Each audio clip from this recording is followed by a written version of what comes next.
पोटाला भूक लागली आणि मनाला ओढ लागली की आपल्याला हवं ते आपण करून खात असतो. असंच आज आमच्या मुलांच्या मनात आलं की गरम गरम अंडा आमलेट आणि मस्तपैकी गरमागरम भाकरी करून दे. मग काय घेतलं, आमलेटसाठी अंडी घेतली, कांदा टोमॅटो कोथिंबीर घालून गरम गरम तव्यामध्ये हे बघा असं आमलेटचं बॅटर वटून दिलेलं आहे आणि छानसं असं बारीक गॅसवरती खमंग भाजून घेतलेलं आहे.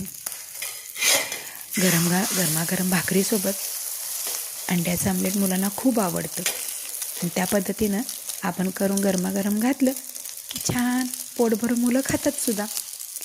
तुम्ही देखील असं काहीतरी छान छान करत असाल ना. वेगवेगळ्या वेळेला असे गरमागरम भाकरीसोबत मस्तपैकी आमलेट तयार केलं आणि छान खरपूस भाजून घेतलं आणि ताट तयार केलं. चला तर मग